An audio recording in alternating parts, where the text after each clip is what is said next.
What's the recipe for a rapid rebuild in college basketball? We'll start with a fantastic fan base, mix in a handful of terrific transfers, and sprinkle in a head coach who is passionate about making a difference. Hi, everybody. I'm Jesse Kurtz here in the Mountain West Network studio.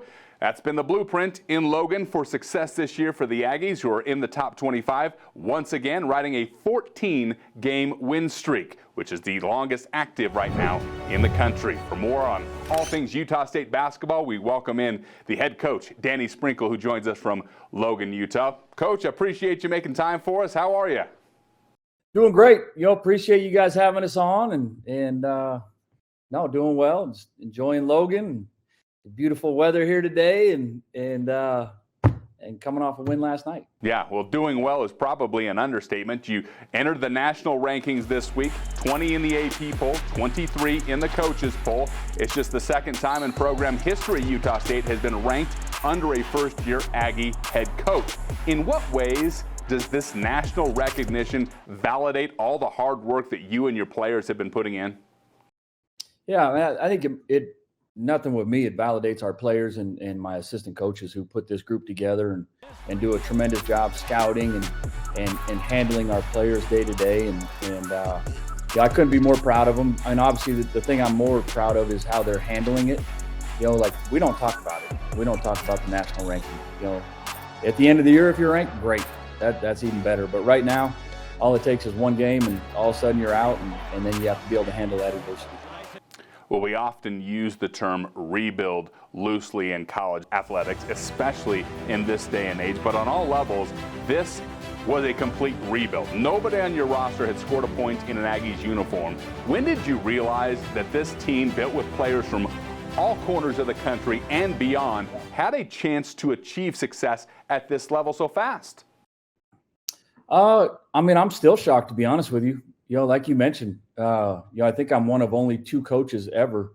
I think the coach at New Mexico State, Coach Hooten, he inherited a very similar type deal. And so, it comes back to my assistant coaches really doing a great job recruiting and evaluating and getting the right fit for Utah State and for our staff.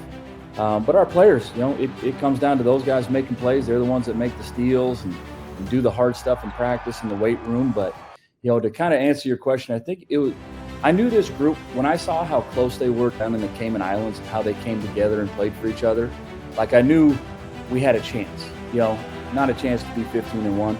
Nobody in the world would ever. If they are, they're lying. But when I saw how close our team was, I knew we'd have a chance to be successful. Well, familiarity always helps when you're putting together any sort of a roster. And you brought two players with you from Montana State who knew you very well. You enjoyed some great success together, including back-to-back NCAA tournament appearances. Those players being Great Osibor and Darius Brown. Now, Osibor received a National Player of the Week award this last week. Darius Brown ranking 4th in the nation in assist-to-turnover ratio. How important have those two been in fast-tracking this success? Oh, incredibly, especially Darius at the point guard position, because he basically gets everybody organized and he's another coach on the floor. He did a tremendous job this summer of, it was brand new for everybody. Everybody that came in had different habits, had been coached from different styles, different defenses, offense, and they had to learn everything. And he did a tremendous job, handling the locker room and making sure guys were, positive and he helped them.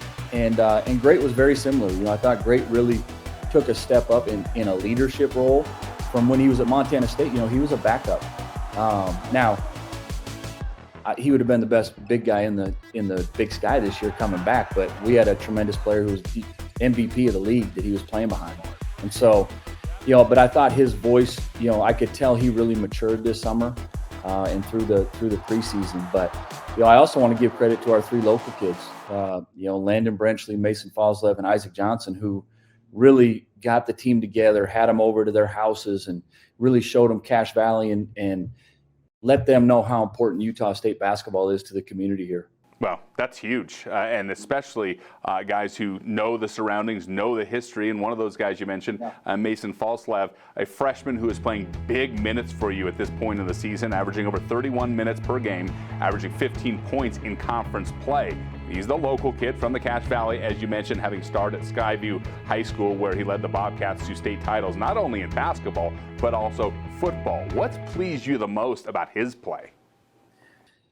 Bro, just how much he's improving. Like he's coachable. He listens. Like he's so dynamic and aggressive. Like I don't want to ever take that away from him. Like even I tell him, I say, if you're going to turn it over and make a mistake, like do that thing going 150 miles an hour, because that's when he's at his best. And 80% of the time, like something great happens. And so he's been really fun to coach. And like I said, he's just a freshman. He hadn't played a live basketball game in 3 years. Until this year. He went on his mission, and then he redshirted last year. And so, really proud of where he's at right now and continuing to get to. Take me back to the win on Saturday night over then 13th ranked Colorado State at home. It's the first win over a top 25 opponent at home since 2019. And I don't think it's any coincidence that it happened in front of a sold out Spectrum crowd. How did that atmosphere that night and then the atmosphere on Tuesday night against Wyoming live up to the visions that you had that it could be when you took this job? Yeah, I mean, there's a reason, we have the best student section in the country, and they showed it. You look at the Colorado State game, and I told some people on Monday, they went 4 for 11 in the second half from the free throw line. It's no coincidence that the basket they were shooting at, the Herd, our student section, is right behind that. And they're a great free throw shooting team, and so, but when it gets going, like even last night when we got some steals and some run out dunks, we got 2 or 3 in a row last night. I mean, the lid comes off. It gets so loud in there that, I mean, it's a huge advantage. I mean, it's literally 7-8 points every game. And our players feed off that. And we needed that last night. That was my biggest concern, was not overlooking Wyoming. Our players had a lot of respect for Wyoming. We made sure they knew how good they were. It was, how's our energy going to be coming off an emotional game and being able to sustain that, starting school on Monday. There was a lot of factors that go into it, but the crowd really helps with that. All right, now going forward here on Saturday, things get a whole lot different for your team going out on the road in Mountain West play, starting a 2-game road swing through Las Vegas and Albuquerque. And I've heard from other coaches refer to this year in the Mountain West as a gauntlet. How challenging is it going to be for any team to pick up a road win in conference play this year? Yeah, I mean, that's the fun part about the Mountain West, is not only is it the best league on the West Coast. I mean, the Mountain West, it's clearly the best league on the West Coast this year. But the home environments, like compared to the, even the Pac-12 and the WCC, when you're coming to the Spectrum to play, it's different than some Pac-12 environments. You're going to the Pit, you're going to Thomas and Mack, Viejas, Boise, like you name it, everybody's got a home court advantage, which it makes it, a real challenge to win on the road.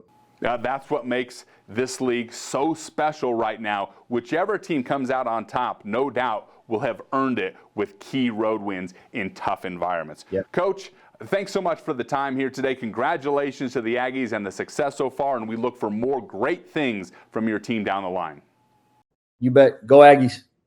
That's head coach Danny Sprinkle of the Utah State men's basketball team. By the way, you can watch his Aggies battle UNLV, the Runnin' Rebels, on Saturday, January 13th.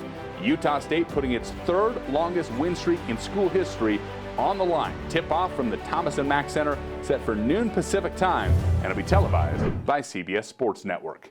From the Mountain West Network studio, I'm Jesse Kurtz.